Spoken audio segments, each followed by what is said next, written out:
నువ్వు మన గవర్నమెంట్ లో వాలంటీర్ చేసావు కదా, మళ్ళీ వాలంటీర్ జాబ్ కోసం వచ్చావా? వీళ్ళు అస్సలు ఇవ్వరు.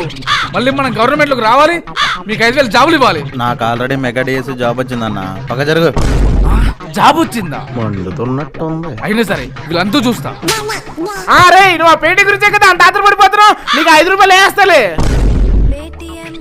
మండుతున్నట్టుంది. 1వ తారీఖు వచ్చింది, ఇంతవరకు పెన్షన్లు ఇవ్వలేదంట. ఏం చేస్తున్నారా మీరు? అదే మా జగన్ ఉంటే ఈ పాటి పెన్షన్ మొత్తం మంచి చేసేవాడు. సార్ మొత్తం అందరికి పింఛన్లు ఇచ్చేసాను సార్. ఇదిగో లిస్టు. అయ్యో 1వ తారీఖు 10 గంటలకల్లా పింఛన్ ఇచ్చావన్నా. మీ ప్రభుత్వం లాగా 3-4 రోజులు లేట్ చేయాల్సింది. సారీ అన్నా. మండుతున్నట్టుంది. ఆ గుడి దగ్గర డ్రైనేజీలు పొంగి పొరలిపోతున్నాయి.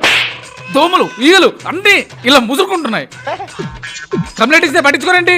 ఇదిగో వాడే ఫోన్ చేస్తున్నాడు, విను ఓసారి. అన్న కంప్లైంట్ ఇచ్చిన గంటకే వచ్చి రిపేర్ చేస్తారు. నువ్వు వాటి మాకు ఎర్రపప్పు అయిపోతావు. Hello hello hello hello signal లేదండి, సిగ్నల్ లేదు.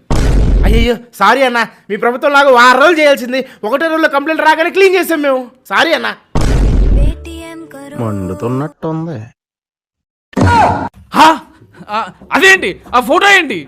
చంద్రబాబు ఓకే, మోదీ ఓకే, పవన్ కళ్యాణ్ ఏంటి? అవసరమా? ఇది బాధ ఏంటి సార్? వీడికి ఏ సమస్యలు దొరకట్లేదు, అందుకే దీని మీద పడ్డట్టున్నాడు. అయ్యో ఆయన పంచాయతీరాజ్ శాఖ మినిస్టర్ కదండి, అందుకే ఆయన ఫోటో పెట్టుకున్నాం. ఓహో మీకులాగా మీ అన్న ఫోటో ఒకటే పెట్టాలా, ఇంకెవరి ఫోటో పెట్టకూడదా? మండుతున్నట్టుంది.